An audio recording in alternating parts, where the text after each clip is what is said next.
Hello, hello. It's a very beautiful day today. A perfect day to start a proof of concept that I've been wanting to do for a while. Get you guys situated and let me show you what I'm going to be testing out. So you guys know that we have a pond, and that's where our geese and our 2 wild mallards are, and the pond is stagnant water. So I wanted to try to do something to clear up the water or do a little bit of filtering on the water the best that I can with a not too expensive solution. So one of the things I came across was a filter using Poly-fil, and I also got myself a solar powered pump. Now when I ordered this, or actually when I got this from a company called POPOSOAP, I really thought that it was going to be bigger. Turns out it's a really tiny little pump. I should have done some more reading about it, but basically this is a solar powered pump for like a bird feeder or a small pond. It's not meant for anything big by any means. It's only 20 watts. It comes with a solar panel and then a bunch of different attachments that you can put on the top of this to have a pretty neat little fountain in your bird feeder or in your small pond. And then it has a little filter in the front to keep the pump clean. So this is certainly not going to work for what I want it to be, but I can do a proof of concept with it, and that's what we're going to start with today. Alright, I have myself a bucket, and the bucket I've already pre-drilled holes in the top, and then there's also holes down in the bottom. This used to be a watering bucket for the chickens. All I'm going to do is take my Poly-fil. Now, this Poly-fil bag I accidentally left outside, and the dogs decided that that was going to be a play toy for them. So I have it in a garbage bag also. But I'm going to pack this thing down with Poly-fil. Pack it down real good and real tight. Alright, wind. It's also really windy today, so I'm just packing that down really, really tight. Stuff really expands quite a lot. Oh boy, that just jumped right out. Let's put that there for a second. This little water pump has a very long cord, which is nice. So I'm going to just feed the power cord through the top here. So the pump's going to sit kind of at the top up here. That'll fit about right there. So I want to push this pump down more, because I have an extension piece that'll go up. So the trick is to fill this real tight with this polyfoam. Okay, so I think that'll be pretty good. And then take the piece that is going to run through this and connect it to the top there. Alright, now I gotta stuff all of this in here so I can close this lid and try to make it so this sits upright somehow. Like I said, this is just going to be a proof of concept, because this pump was not designed for what I was going to use it for. So we'll make it work. Alright. Now. Oh. All right. Are we just going to cover this? Yeah.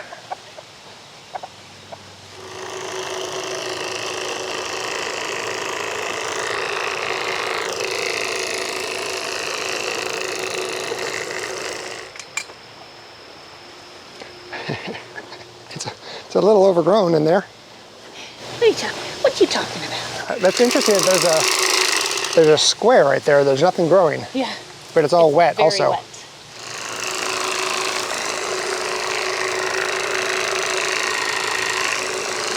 Too bad we can't bring the lawnmower in there.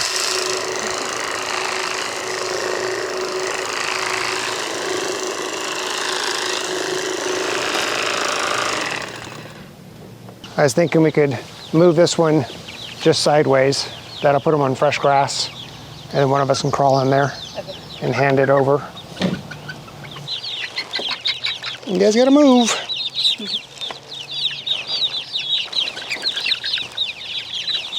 Here's a little bit more.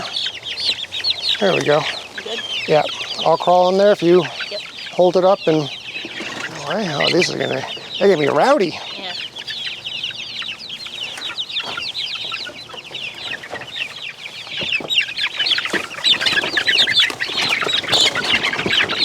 Oh my goodness. I can hold while you put it in. I don't know where to go. Neither do they. And a little salmon Favreau rooster. Yep.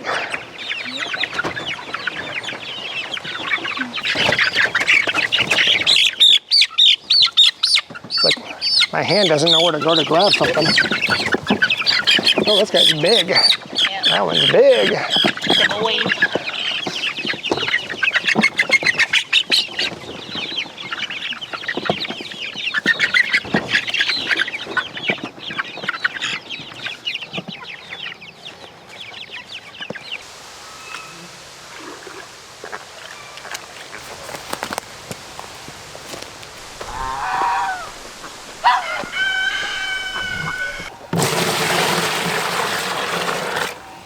All right, I only have like 100 more trips. Oh, well, actually, it wasn't too bad. That took about 2 trips with the 5-gallon bucket and this little 2-gallon bucket here. All right, next step is to get this guy submerged. Need to let it fill with, is that gonna be too much? There we go. Okay, so I need to let it fill with water. You can see how gross this water is. You can't even see the bucket at the bottom now. I had a feeling it's gonna want to float until it completely submerges or completely fills with water. So I brought these bricks as weight. So I will place the bricks on the edge of the bucket so it doesn't prevent any water flow. The 5-gallon bucket is gonna be my control, and this is gonna be the test. Now what I need to do is find a way to keep the geese from eating this cord. This is south right here. This is facing south. It came with this solar panel and little stake to put it in the ground. So I think what I'm gonna do is, I wonder if I can just do this. That'll work. So this is a waterproof connection, and as soon as I plug it in, the pump is going to start working. So what I'll end up doing is, I guess I don't need that, is I'm going to put the wire in the water. Which water do I want it in? I guess I'll just put it in this one. I'm going to plug this in just like that. All right, here we go. Okay, just like that. We're gonna let this go for, I don't know, 5 or 6 or so days. We'll come back and check on it periodically and see how much this water is cleared up, if any. So my test is, will Poly-fil actually filter out this nasty water? I ended up moving it outside of the enclosure for the geese because I realized they're just going to be curious. They're gonna want to drink the water. They're gonna dip more mud in the water. Geese always find a way to make clean water dirty. So it's smarter to have it outside.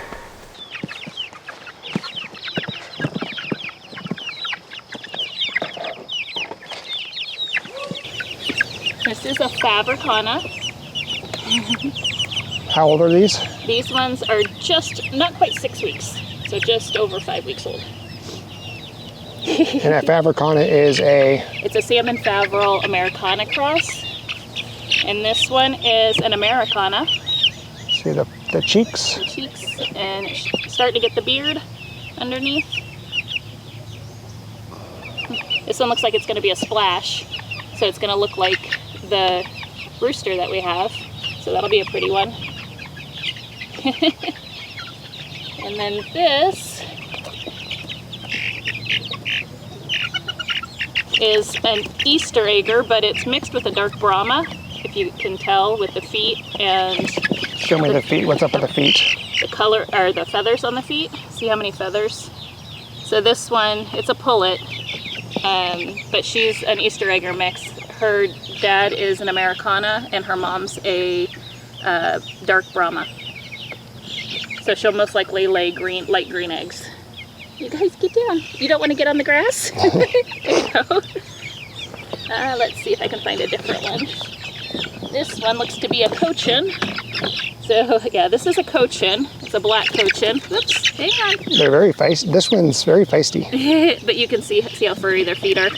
The whole legs and The feet. whole legs, everything. They get. They wear pants. They do. They wear pants if she'll stand up. And that's a little pullet too.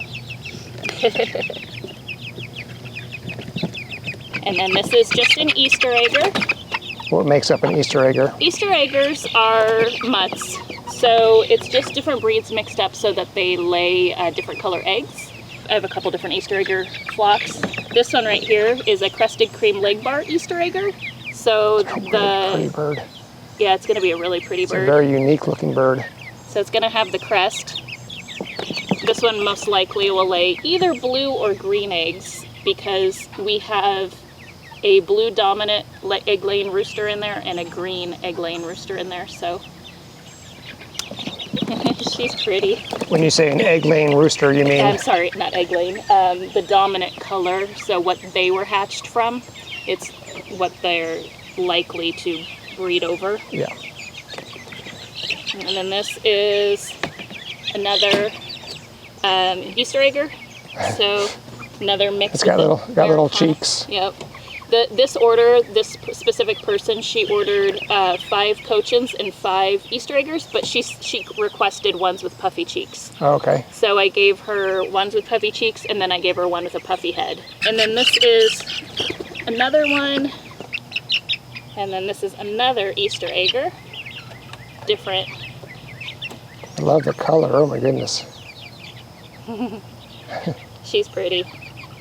So she's either got Cochin or Brahma mixed in with her Because of the fuzzy feet. because of her feathered legs. feet.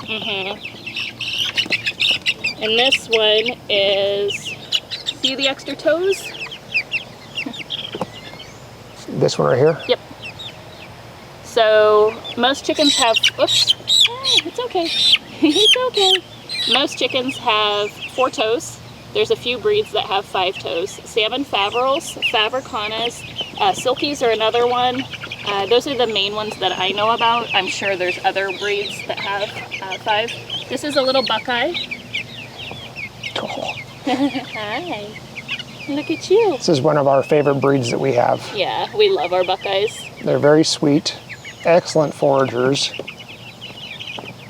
What are they, moderate egg layers?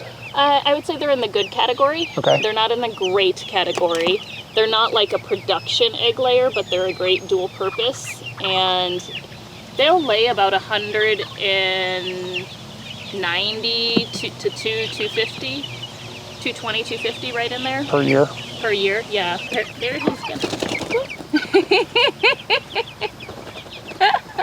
They're like, what's going on? They have so much more room now. Yeah, they're like, this is crazy. This one is Oh, it's so tiny. This one is a little bantam. So this is the same age as the rest of these birds, but as you can see by the size, since it's a bantam, it's a little pullet, it looks like. At least so far it looks like it's a pullet. Just a tiny little bird. Hi, sweetie. What you doing?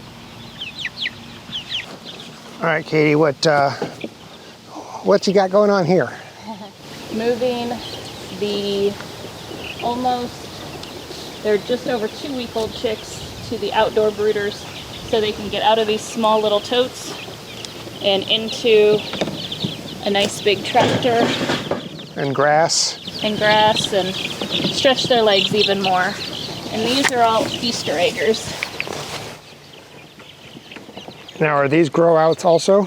These are going to be grow outs, yeah. These ones, though, most of these will be picked up next week when I can properly sex them. They're just about a week away from their combs turning color or from certain breeds changing their feathering color, where I can easily sex them. Most of the birds I have, I can easily sex about 3 weeks of age. Like, oh, we don't know what to do.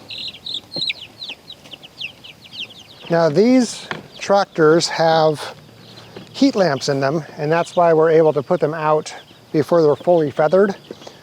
The temperature outdoors is still a little bit too cold for them without heat lamp, without supplemental heat, but these have them in them. So this one is in the back corner back there. This one I took out when we were moving the older ones. Oh, you put it back on? And this one is just clamped on right there. It looks like we got some chicks already in here. She's been moving chicks. And then we keep these two chicken tractors close together so that way they can. Here, is it gonna reach? I don't know, will it? Let's see here, let's plug this guy in, try to do it one-handed. And then, There we go. like so. And then, so now they should have heat.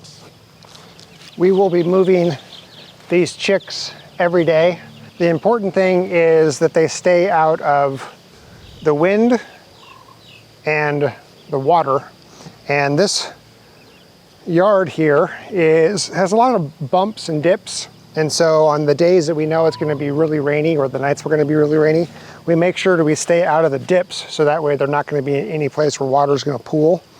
And if we need to, we can take one of these 27-gallon totes here and put it on its side and put it in there where the opening is facing where the heat lamp is shining, and they all can basically climb into there and get plenty of heat and stay up and out of the rain and out of the water.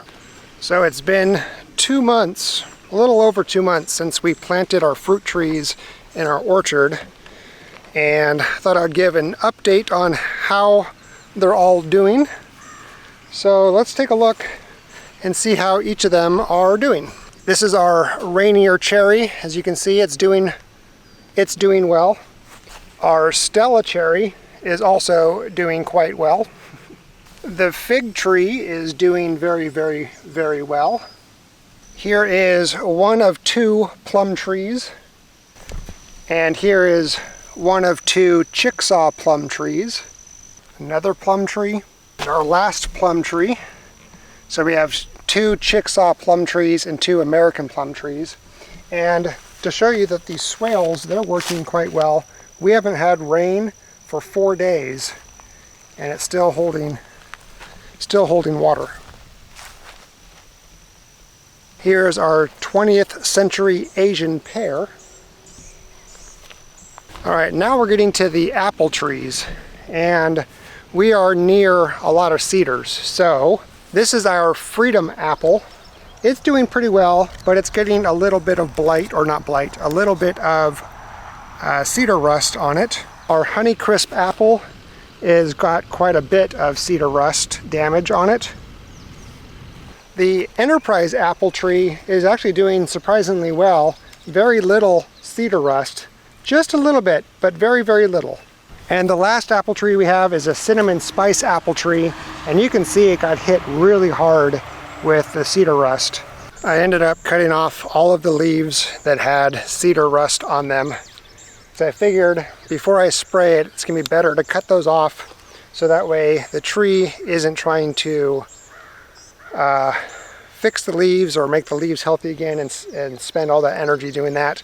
Rather, it can spend its energy building or growing new leaves and growing out. So in addition to spraying it, I'm gonna wrap the trunk or the stem of the tree with tinfoil, because rabbits are eating at the bark at the base of the tree, and that's going to kill it also if I don't do something about it. So, all right, let's get this thing sprayed with this copper fungicide.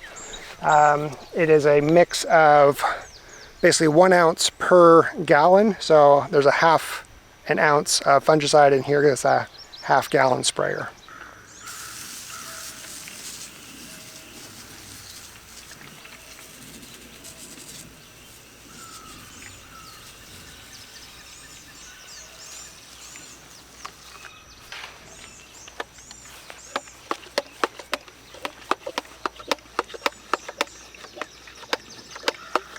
Well, it's not supposed to rain for 3 more days, so that can dry and do its thing. I do have to reapply this anytime there's heavy rain, so I'll probably do it every week or so, depending on the rain schedule.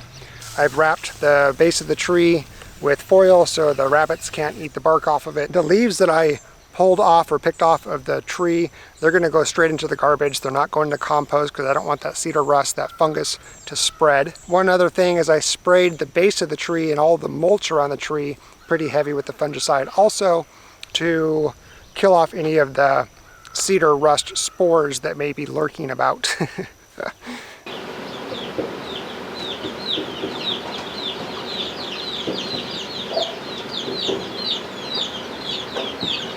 Okay, so what I'm doing is I'm calling one the silver tractor. It's the one that has more of the silver reflective on it. And the red tractor is the one that you can really see the red top. And so basically, if it has an X by it, that means there's no band on it, and that's the breed. And then the color. Breasts. Yep, breasts.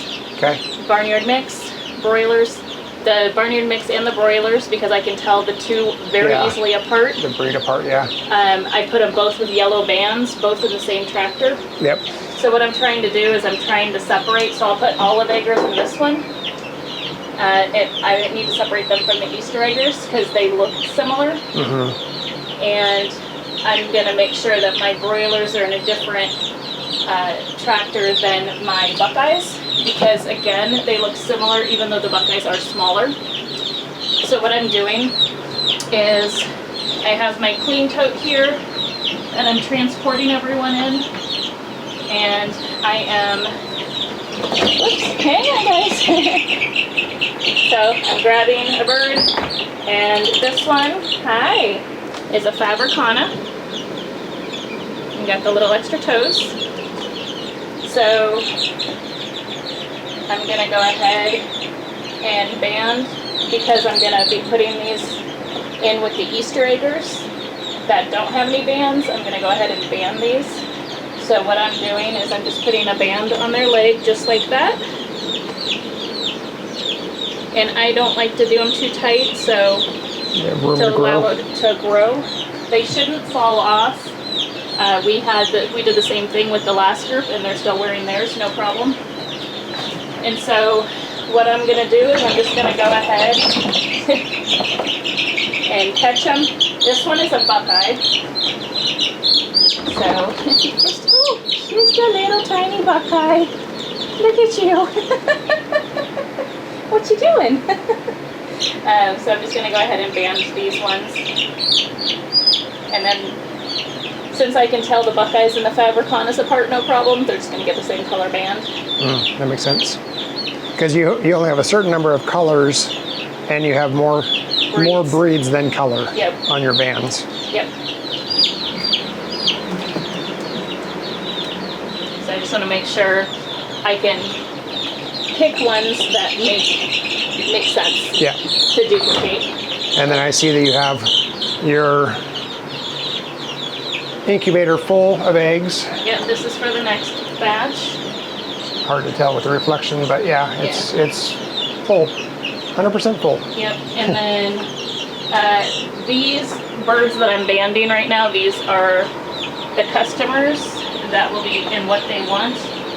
So you can see goslings are on there, so all of the goslings that we have out on grass already are also part of these orders and getting picked up with these chickens.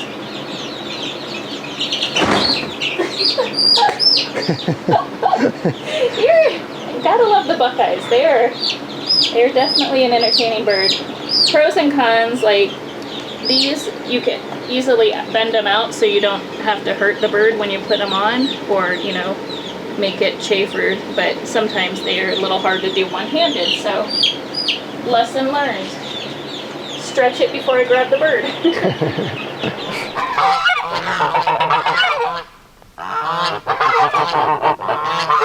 It's been a few days, about 5 days, and I wanted to check on the progress of my test. And this one here is the filtered water. This is the control water. There is a slight difference. The control water is a little bit darker and the filtered water is a little bit more filtered, but not significantly. And it's pretty obvious that using the poly-fill method is not going to do very much anything for helping clear the pond water. I'm going to try a different test next time. I'm going to use bog filter next time, and I'll be doing the same experiment in the same method where I'll use that solar powered water pump fountain by POPOSOAP, the large bucket and the control bucket. We'll do that in another video. I do want to thank POPOSOAP for sending me that solar powered water pump and that fountain. Like I said, those things are really meant for like bird baths or smaller ponds. It worked pretty well. I was rather impressed. As long as it had direct sun, it was pumping like crazy. So I'll leave a link to it in the description. That's it for now. We'll see you on the next video. Thanks for watching. Until then, take care. Bye-bye.